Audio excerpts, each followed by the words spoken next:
오늘 제목이 천국의 열쇠입니다. 천국의 열쇠.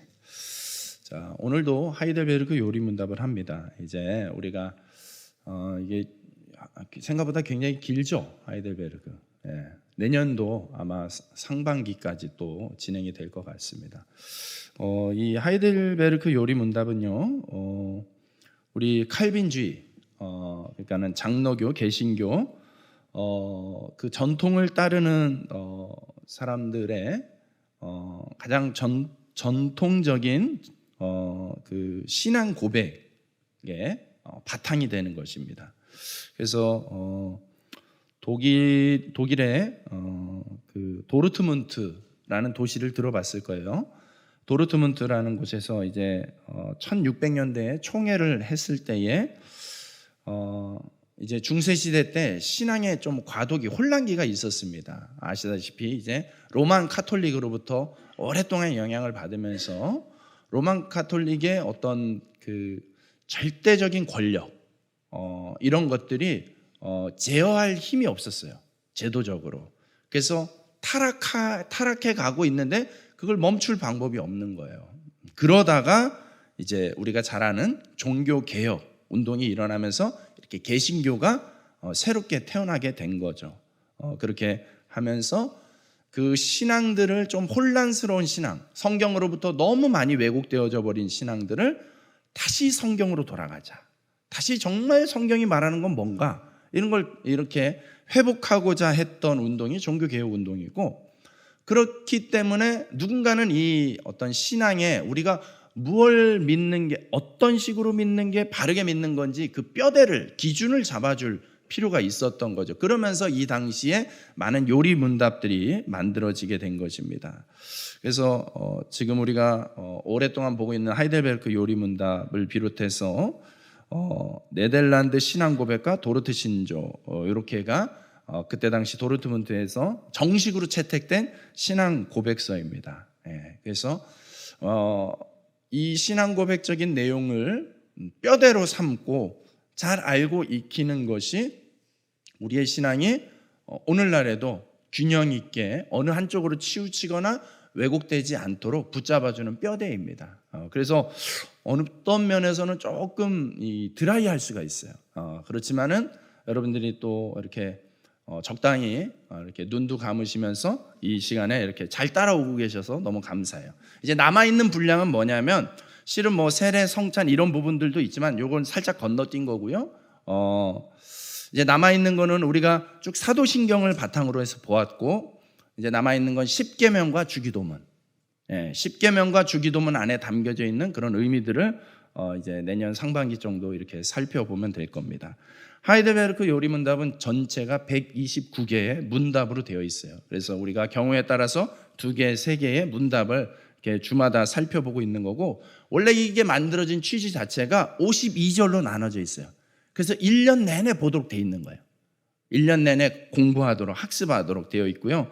이때 당시만 해도 이게 일반적인 거였어요. 주일 오전 예배는 그냥 이렇게 일반 예배를 드리고, 오후 예배는 이런 문답서를 가지고, 교리 문답을 가지고 교리 공부를 하는 식으로 이렇게 드렸어요. 그래서 그 컨셉에 맞춰서 이 하이델베르크 요리 문답이 만들어진 겁니다. 그런 식으로 여러분들이 이해하시고, 오늘 우리가 생각할 주제는 천국의 열쇠. 천국의 열쇠가 무엇인지 요리 문답 83, 84, 85문을 같이 3개의 문답을 한번 보도록 합니다. 83문, 천국의 열쇠는 무엇입니까?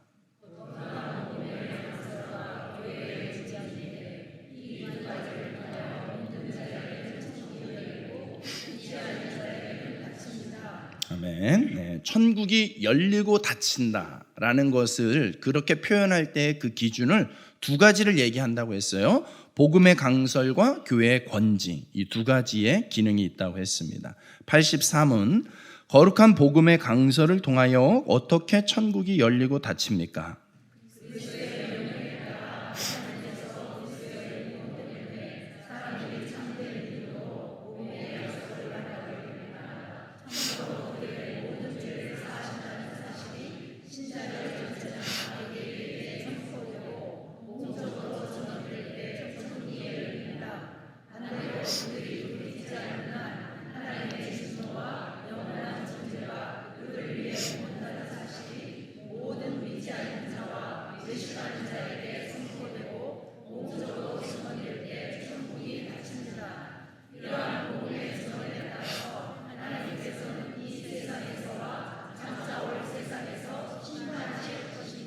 아멘. 자, 천국의 열쇠가 복음의 강설과 교회의 권징인데, 복음의 강설을 가지고 어떻게 천국이 열리고 닫히는지에 대해서 말씀하고 있는 거예요. 복음의 강설이라고 하니까 뭐 복잡해 들리지만은 그냥 복음이에요, 복음. 복음 자체, 복음이라는 그 말씀의 내용을 갖다가 받아들이느냐, 받아들이지 않느냐가 결과를 좌지우지한다라는 것이죠. 자, 85문. 교회의 권징을 통해서 어떻게 천국이 닫히고 열립니까?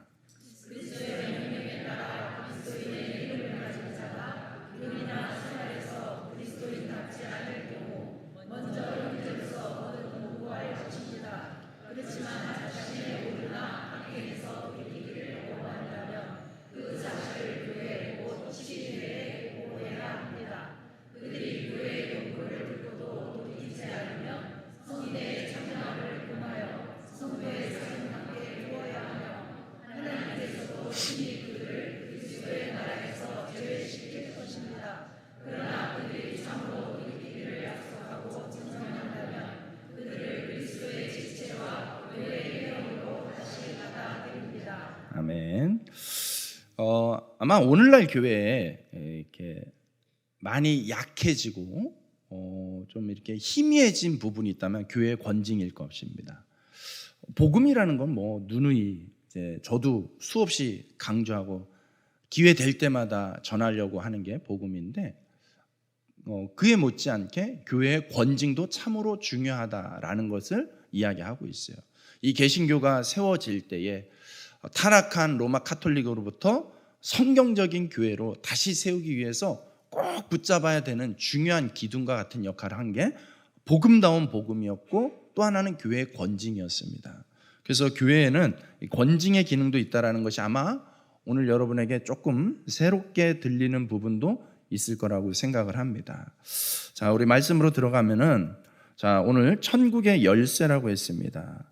열쇠의 기능이 무엇일까요? 열쇠의 주 목적은 열거나 닫는 거죠. 그죠? 그게 열쇠입니다. 그런데 이 열쇠가 무슨 열쇠라고요? 천국의 열쇠, 천국의 열쇠라는 거예요. 예.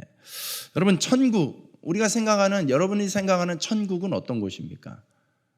이거는 뭐 수차례 지금 이야기했기 때문에 이제는 개념적으로는 여러분들이 어느 정도 정리가 돼 있을 거라고 믿습니다. 천국은 우리가 죽어서도 가는 곳이기도 하지만, 천국의 가장 성경적인 본질적 의미는 뭐냐면은 천국이잖아요. 하나님 나라잖아요. 그 나라는 누가 통치하느냐에 따라서 그 나라의 정체성이 결정이 되는 거예요. 예. 하나님 나라라는 것은 하나님이 다스린다라는 거예요. 하나님이 왕이라는 거예요. 천국이라는 것이 그런 곳이라는 거예요. 그래서 하나님이 다스리는 모든 영역, 하나님의 통치가 미치는 모든 영역이 이미 하나님 나라, 천국이 되어지는 줄로 믿습니다. 결국 우리가 죽어서 가는 것이 아니라 이 땅에서 우리가 예수 그리스도를 왕으로 인정하는 것, 왕으로 인정하고 그 말씀에, 그분의 명령 앞에 따르며 살아갈 때 우리는 얼마든지 이 땅에서도 천국의 삶을 누릴 수 있는 줄로 믿습니다. 이렇게 말씀했을 때 그런 천국은 조금 그러네요, 막 이렇게 받아들이면 여러분 좀 삶을 점검해 보셔야 되는 것이죠. 여러분, 우리 제가 좋아하는 찬송이기도 하는데, 찬송가 438장 찬송 3절에 보면은 높은 산이 거친 들이 초막이나 궁궐이나 내 주 예수 모신 곳이 그 어디나. 어디요? 그렇죠.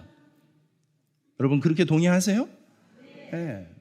여러분, 이 찬양의 고백을 그냥 뭐 이렇게 가사를 크게 의미 두지 않고 불렀다면, 여러분 다시 한번 가사를 곱씹어 보면서 생각해 보세요.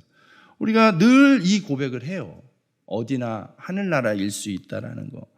내 삶이 부유하든 가난하든 거칠든 평안하든 중요한 거는 그게 삶의 환경과 조건이 아니라 내 주 예수 모신 곳이, 그렇죠? 내 주 예수 모신 곳이 그 어디나 하늘나라예요.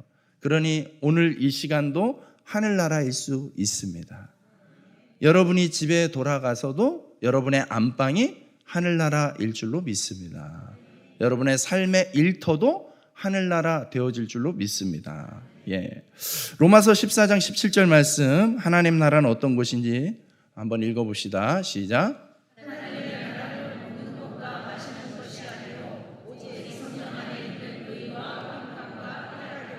아멘. 여러분, 하나님 나라로서 느껴질 수 있는 부분들이 뭐냐면, 먹는 거 마시는 거 잘 먹고 잘 마시고 이런 것이 좌지우지하는 것이 아니라 성령 안에 있는 거. 성령 안에 있다라는 것은 곧 무엇을 우리가 체험하고 느껴질 수 있냐면 의와 평강과 희락이라는 거예요. 천국의 통치 안에 있는 사람들이 누리게 되는 축복, 그것이 바로 의와 평강과 희락이라는 것입니다. 의라는 것은 하나님과의 바른 관계를 의미하는 거예요. 의, 옳을 의자잖아요. 하나님이 옳다라는 거예요. 하나님이 기준이 돼서 하나님의 통치가 이어질 때에, 하나님의 진정한 통치를 받을 때에 그 안에, 그 심령 안에 평강이 누려지게 되는 것이죠. 할렐루야. 불안과 염려가 가득한 것은 온전한 의가 아직 작동하지 못하고 있는 상황일 수 있다는 거예요. 여러분 마음속에 하나님을 왕으로 인정하고 모실 때에 여러분 마음속에 느껴져야 되는 부분들은 평강이 되어야 된다는 것이죠. 이거 단지 감정을 얘기하는 것이 아닙니다. 감정적으로는 좀 다를 수 있는데 여러분 그 어떤 원형의 본질적인 부분에 있어서 하나님이 주시는 그 평강을 누릴 수 있어요. 걱정거리가 있어요. 있는데도 불구하고 거기에 사로잡히지 않을 수 있는 것, 그게 평강인 것입니다. 또 무엇이 있다고요? 평강과 희락. 희락은 말 그대로 이제 기쁨인 것이죠. 그렇죠? 여러분 예수님 때문에 얼마나 기쁘세요? 올 한 해 한번 돌이켜 보면서 나 예수님 때문에 참 행복하다라고 느꼈던 적, 그렇게 고백했던 적이 얼마나 되는 것 같습니까? 네. 여러분 우리가 복음 안에 있다, 복음 안에서 깨어 있다, 이런 거는 막 되게 무슨 4차원의 신비한 것들을 보는 것이 아니라 우리 삶 속에서, 일상의 삶 속에서 이 희락이 느껴져야 되는 거예요. 이 희락은 그냥 단지 무슨 코미디 프로 보면서 하하호호 하는 그런 희락과는 차원이 다른 것이죠. 예수님 때문에 내 마음에 평강이 느껴지고 희락이 느껴지는 것, 그것이 바로 이 천국의 삶을 맛보고 누리는 자들의 삶의 모습이 되는 것입니다. 원래 에덴 동산에서는 이 의와 평강과 희락을 충만히 누렸습니다. 인간들을 그렇게 하나님께서 창조하셨고 에덴 동산에서 하나님은 그 인간과 그런 관계 속에서 그런 것들을 마음껏 누리게 했습니다. 하지만 하나님의 통치를 잃어버리고 거부하고 쫓겨난 인간은 이제 그런 것들을 동일하게 잃어버린 거예요. 에덴 동산에서 쫓겨났다는 것은 좋은 환경, 안락한 환경을 잃어버렸다는 차원이 아니라 바로 이 평강과 희락을 잃어버린 것이죠. 그래서 인생은, 하나님 없는 인생은 돌아보면은 근심과 염려, 불안과 걱정에 사로잡힐 수밖에 없는 그런 안타까운 모습인 것이죠. 하나님은 이것을 다시 회복시키시겠다고 말씀하시고 선언하신 거예요. 예수님을 통하여서 회개하라, 천국이 가까웠느니라. 뭘 선언하고 있습니까? 하나님 나라를 선언하고 있는 거예요. 하나님 나라로 다시 초대하는 거예요. 천국 문을 열어서 너희가 천국으로 들어오도록 그렇게 예수 그리스도를 우리에게 보내주신 줄로 믿습니다. 예수님 손에 그 열쇠가 들려져 있던 것이죠.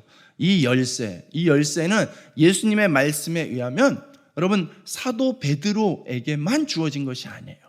사도 베드로는 어찌 보면은 그 사도들을 대표하는, 예수님의 제자되는 삶을 따르는 그 제자들을 대표하는 대표적 인물로서의 베드로를 얘기하는 것이지 어떤 고유명사로서의 베드로를 얘기하는 것이 아니었던 것이죠.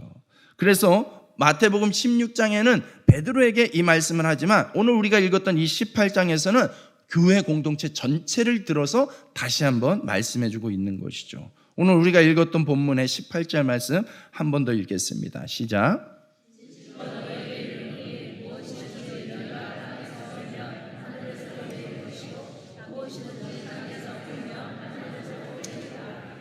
아멘. 네, 이게 바로 하늘나라를 예수 그리스도를 통해서 우리에게 교회 공동체에 주셨다라는 분명한 말씀입니다.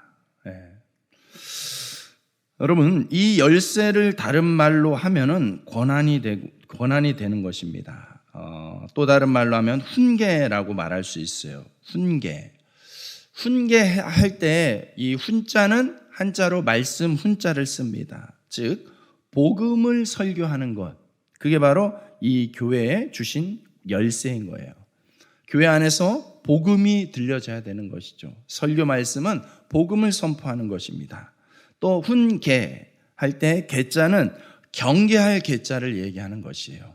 그러니까 무엇에 대해서 어떤 선을 지켜야 될 선이 있고 그 선을 벗어나지 않도록 경계하도록, 주의하도록, 조심하도록 해주는 거예요. 그래서 교회에게 주어진 권한이 바로 이 책망할 수 있는 권한, 권징의 권한이 있다라는 거예요. 여러분, 이 권위를 인정하셔야 돼요.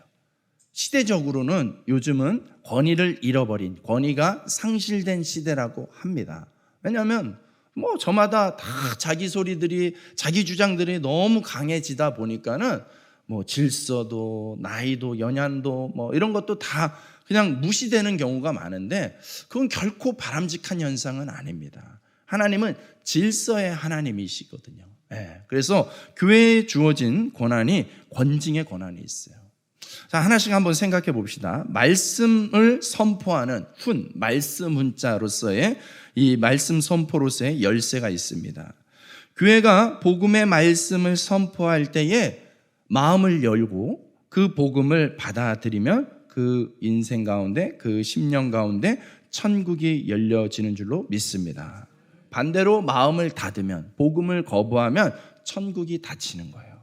오늘 그 말씀을 하고 있는 거예요. 너희가 땅에서 매면 하늘에서도 매이고 땅에서 풀면 하늘에서도 풀리리라 라는 것이 이 복음을 대하는 자세를 얘기하는 것입니다. 여러분, 참 신기하지 않습니까? 같이 예배를 드리는데도요, 어떤 분들은 그 말씀이 정말 마음이 열려져서 받아들여지는 분들이 있는데 다 그런 게 아니라는 거예요. 놀랍죠? 다 그렇지 않습니다. 절대로 복음이 들려지는 거, 복음이 내 마음속에 새겨지는 거 당연한 거 아닙니다. 은혜입니다. 마음이 열려질 수 있다는 거 은혜입니다. 여러분, 이게 왜 중요하냐면 마음을 열 때, 복음에 대해서 마음을 열 때, 그것을 믿기로 작정하고 믿고 믿어지고 받아들여질 때에 그 인생, 그 삶 가운데 천국이 임하는 것이에요. 빌립 집사님이 에디오피아 내시에게 복음을 풀어서 전했습니다. 그때 내시의 마음속에 이 복음이 받아들여졌어요. 그래서 그 자리에서 무릎 꿇고 세례를 받고 돌아가게 되는 거예요. 그래서 에디오피아는 아프리카 대륙에서 오늘까지도 기독교 국가로 존재할 수 있는 은혜를 누리고 있는 것이죠. 여러분, 사도 베드로가 오순절에 많은 유대인들 군집해 있을 때, 그때 하나님 말씀을, 복음을 선포했습니다. 그때 많은 사람들이 그 복음을 받아들였어요. 마음을 열고 받아들였어요. 5,000명이나 되는 많은 사람들이 그 복음을 영접했습니다. 그들의 마음속에 천국이 임하게 되는 것이죠. 사도 바울이 유럽 대륙으로 건너가서 루디아라는 여인을 만나서 복음을 선포할 때에 마음을 열고 받아들이니까 천국을 경험하게 되는 것입니다. 여러분, 복음을 대하는 자세, 마음을 활짝 열고 그 복음을 받아들이기 위하여서 여러분 함께 애써야 되는 것이죠. 그때에 마음이 열려질 때에 하나님의 나라가 여러분의 삶 가운데, 그 10년 가운데 충만하게 임하게 될 줄로 믿습니다. 모두가 그렇지 않아요.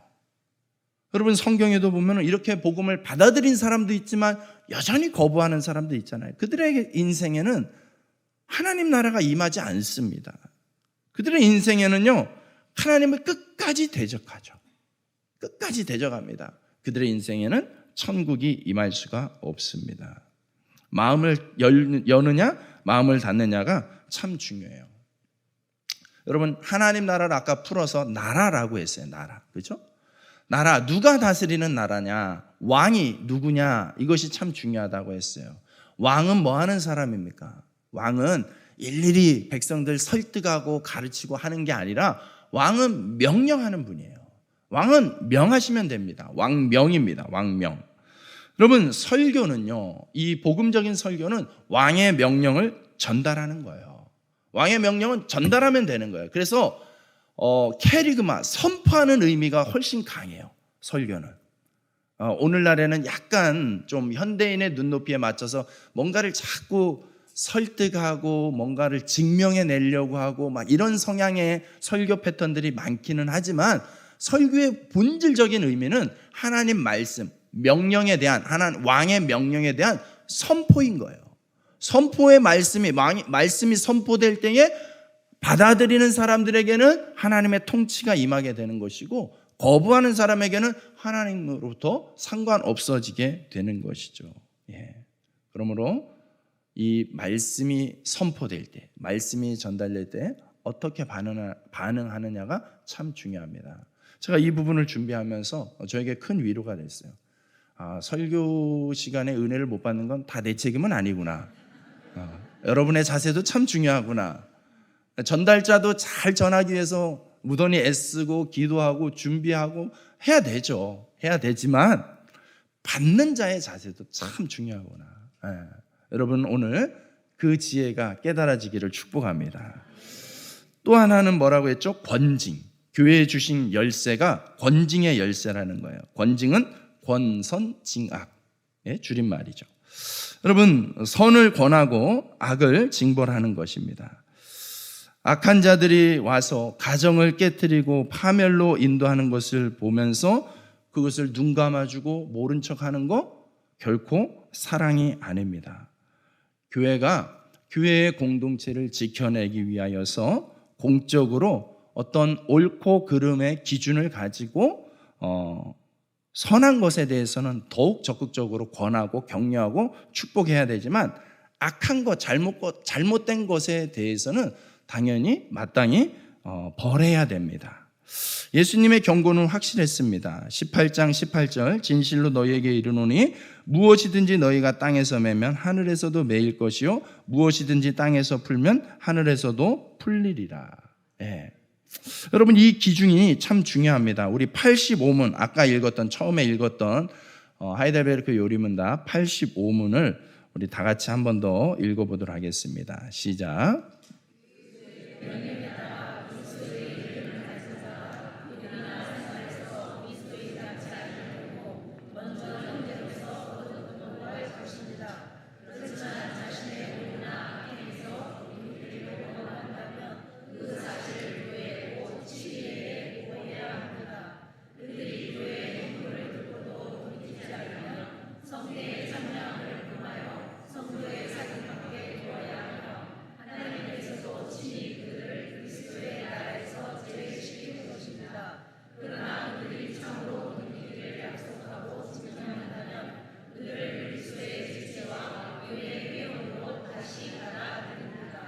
아멘. 네.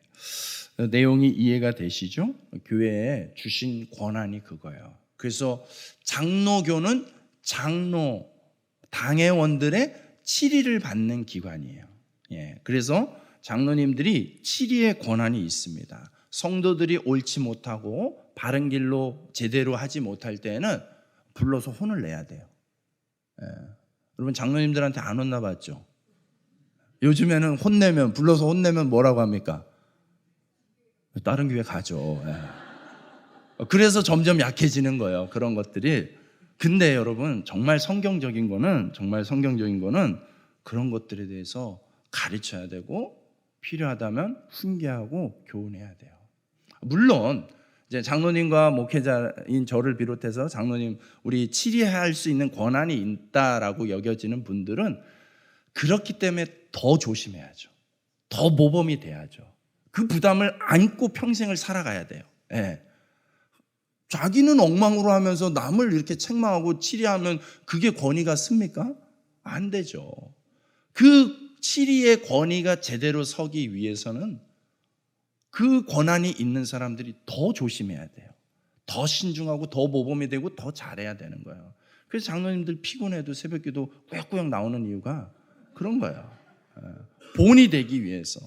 여러분들 본이 되기 위해서 맨 앞에 앉으면 얼마나 부담입니까? 맨날 저 이렇게 또 눈높이가 가뜩이나 높아가지고 자꾸 못 꺾인다고 뭐라고 하시는데, 예, 본이 되기 위해서 앞자리에서 최선을 다해서 예배 드리려고 하잖아요. 일부러 보여주려고 하는 게 아니라 정말 모범이 되기 위해서 그렇게 애쓰는 거예요. 예, 그렇게 앞장서면서 그렇지 못한, 또 혹시 연약하거나 잘못된 성도가 있다면 그것을 바로 잡아주는 게 중요해요. 네, 잘못돼도 아유 잘한다 괜찮다 아니에요. 그것은 오히려 공동체 전체를 무너뜨리는 거예요. 그것은 시간이 조금만 지나면 드러나게 돼요. 그렇게 해서는 성도가 온전하게 세워질 수 없습니다. 여러분, 그래서 이 권위, 이 열쇠를 참 바르게 사용해야 됩니다. 우선적으로 우리가 기억해야 되는 이 권징의 목적은 뭐냐면 회복을 위함이에요. 회복. 성도가 성도다워질 수 있도록, 교회가 건강한 교회가 되어질 수 있도록 하기 위해서 우리는 이 권징의 권한을 행사해야 된다는 것이죠. 하나님이 본래 창조하실 때 본래의 모습으로 돌이키게 하기 위하여서 성도 한 사람 한 사람을 예수님 닮은 사람으로, 작은 예수로 세우는 것에 목적을 두고 설교하고 목적을 두고 가르쳐야 되는 것입니다. 여러분, 히브리서 12장 6절에서 8절 말씀을, 이 권징에 대한 부분인데 한번 읽어봅시다. 시작.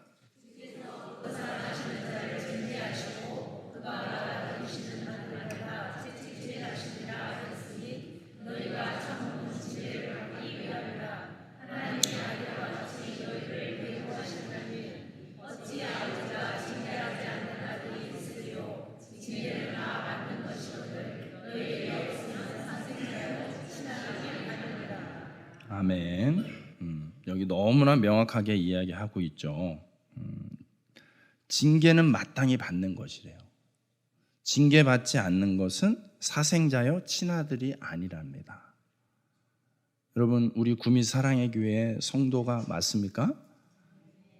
예, 대답하기 좀 불편하시겠지만 맞습니다. 그렇다면 당회의 7일을 바른 가르침을 잘 받아야 됩니다.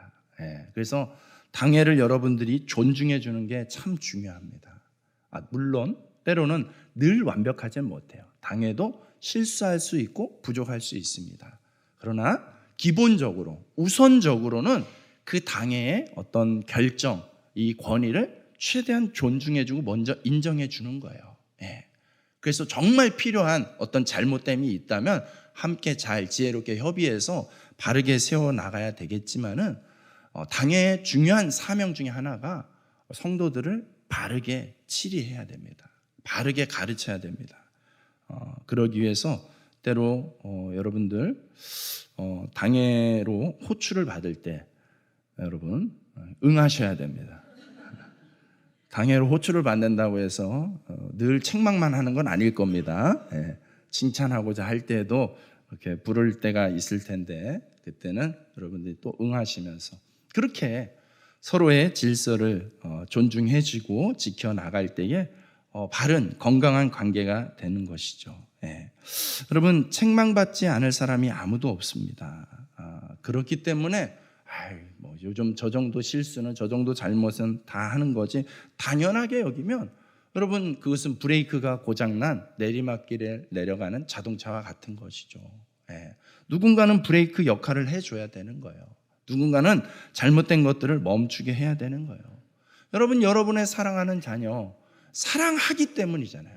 사랑하기 때문에 그 자녀가 잘못된 것에 대해서, 부족한 것에 대해서 때로는 책망하기도 하고 때로는 격려하기도 하면서 온전한 사람으로 키워내려고 그렇게 애쓰는 거잖아요. 여러분, 하나님과 우리의 관계, 교회와 우리의 관계가 마치 그와 같은 거예요. 예. 그래서 여러분, 교회는 교회대로, 당회는 당회대로 여러분들을 더 건강하게 균형 있게 온전한 성도로서 키우기 위하여서 같이 기도하고 같이 노력하고 같이 애쓰는 역할에 충실해야 되고, 여러분은 여러분대로 그 당회를 인정하고 존중하면서 그 질서 아래에서 최선을 다해서 순종해 줄 때에 그때 이 교회가 훨씬 더 건강한 교회로 잘 성장하고 부흥하게 될 줄로 믿습니다. 여러분, 이 권징 우선적으로 여러분 우리가 기억해야 될 게 개인적인 차원의 권징입니다. 디모데후서 3장 16절 17절 말씀 시작.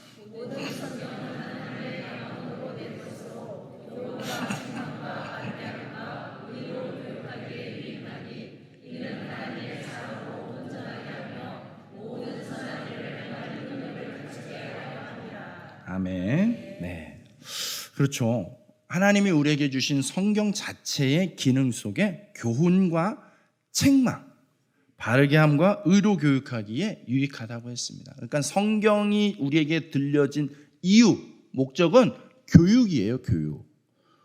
교육이라는 게 뭡니까? 무언가를 배운다는 뜻이잖아요. 성경을 통해서 여러분 스스로가 배워야 돼요.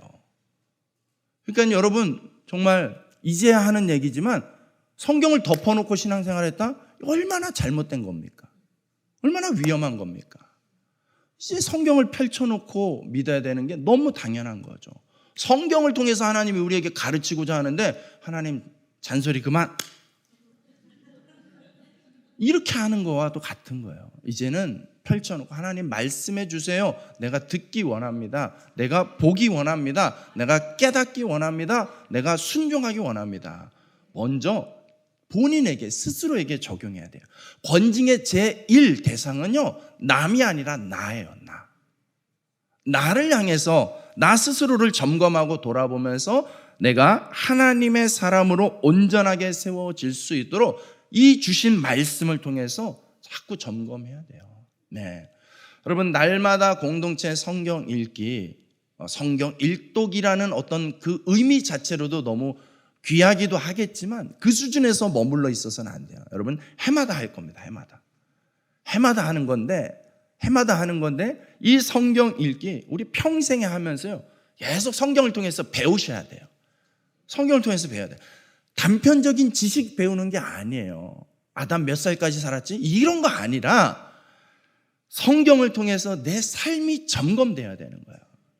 그래서 저도 때로는 얼마나 피곤하고 귀찮은지 몰라요. 새벽 6시 반 전후해 가지고 문자 막 써야 되고, 근데 어느 날은 어떤 본문은 도대체 묵상이 잘 안 잡히는 거예요. 뭐라고 한 문장으로 좀 간단하게 좀 줄여서 하고 싶은데 잘 안 돼요. 막 그러면 얼마나 낑낑대고 있는지 몰라요.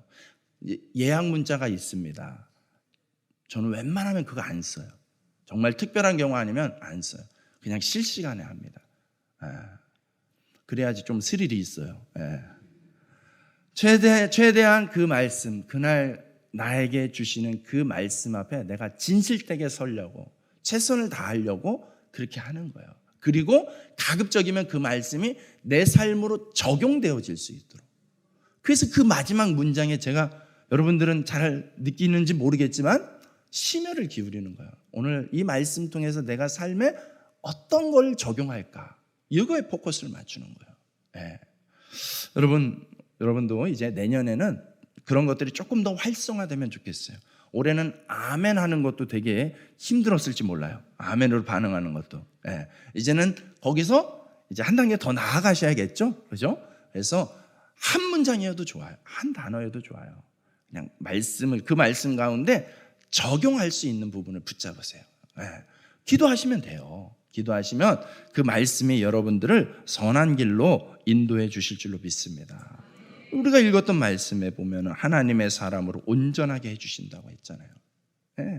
성경을 읽는 궁극의 목적은 이 말씀 통해서 내가 하나님의 사람이 될 수 있구나, 그 기대, 그 목표를 가지고 말씀을 대하시기 바랍니다. 두 번째는요, 상호간의 권징입니다. 나 자신의 권징을 이제 넘어서서 나만 바라보는 것이 아니라 이제 상호간의 권징이 있어야 돼요. 우리의 연약함을 인정하면서도 상대를 어떤 존중해주는 자세로 이렇게 죄에서 떠나도록 권면해 주는 거예요. 오늘 우리가 읽었던 본문 18장 15절에서 16절 말씀 한 번 더 읽어봅시다. 시작.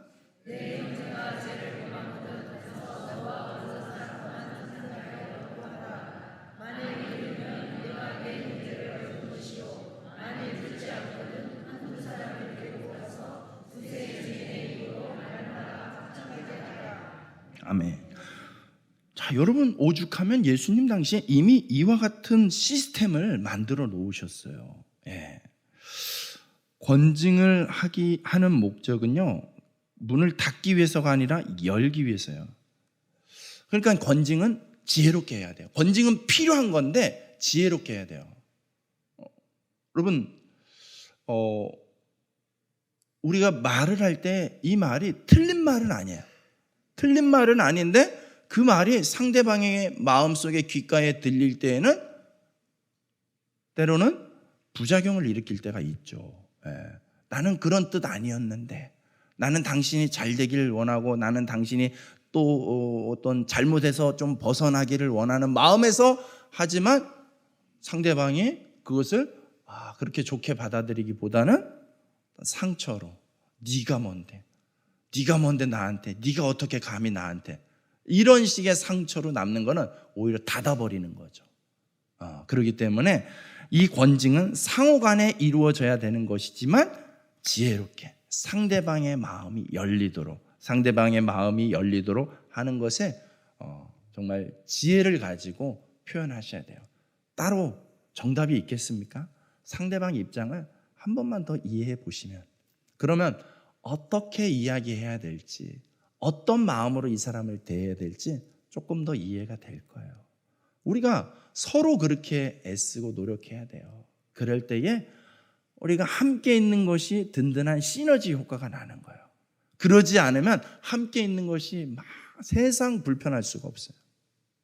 여러분, 여러분의 목장이, 여러분의 어떤 교우와의 관계가 여러분 상호 간에 함께 하기 때문에 든든하고, 저 사람 때문에 내가 넘어질 때도 흔들리지 않고 다시 붙잡아주고, 이런 위안을 받고 이런 격려를 받으면서 우리의 신앙이 더 건강해지는 자리까지 일어설 수 있기를 주님의 이름으로 축복합니다.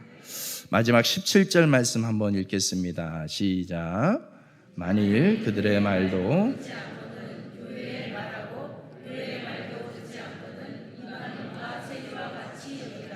아멘. 네.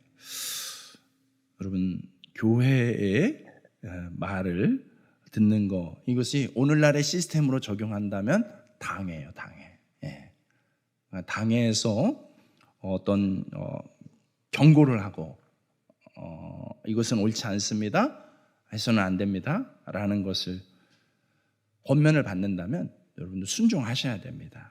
예. 그걸 듣지 않으면 성경은요, 복음은 모든 사람에게 열려 있지만 모든 사람이 복음을 누리지는 않습니다. 그와 같이 성경은 교회는 연약한 자들을 품고 연약하기 때문에 채워주고 세워주고 격려하면서 함께 해나가야 되는 기본적인 방향성이 있지만 언제나 그렇게 하라고 하지는 않습니다. 무서운 말이 있죠. 교회의 말도 듣지 않거든 이방인과 세리와 같이 여기라. 끊어내라는 거예요, 교회 안에서. 여러분은 참 좋은 시대에 신앙생활을 하는 거예요. 초기 기독교 시절에는 굉장히 엄했습니다. 교회의 일원으로 함부로 받아주질 않아요. 그것은 뭐 어떤 안전과 보안의 이유도 있었지만 이와 같은 이유예요. 너가 정말로 예수님을 구주로 영접했으면 네가 지금까지 해왔던 그런 것들, 세상적인 것들 완전히 끊어냈다라는 것이 삶으로 증명되었을 때 그때 비로소 그래, 너 우리가 받아줄게, 이런 식이었어요. 근데 오늘날은 어떻습니까? 와주는 것만 해도 감사하죠. 카드 적어내주는 것만 해도 감사하죠. 삶이 어찌되었든 간에 자세히 안 묻잖아요. 네. 한번 생각해 봐야 될 부분인 것 같아요. 네. 그래서 저도 지혜를 구하며 현대식으로 이렇게 대놓고 이렇게 하진 않지만은 지혜를 구하며 이제 그분이 복음 안에서 잘 바뀔 수 있도록 이렇게 세워가는 게 참 중요한 숙제이긴 합니다. 예, 그렇게 해 나갈 것입니다. 그러니 여러분들이 목사의 또 당회의 그런 말에 일단 그 권위를 존중하시고 그 말에 잘 따라오려고 함께 애써 주신다면 우리가 이 건강한 권징을 통하여서 교회에게 주신 이 기능, 건강한 권징을 통하여서 하늘의 문을 열어가는 그런 은혜와 축복을 누리게 될 줄로 믿습니다.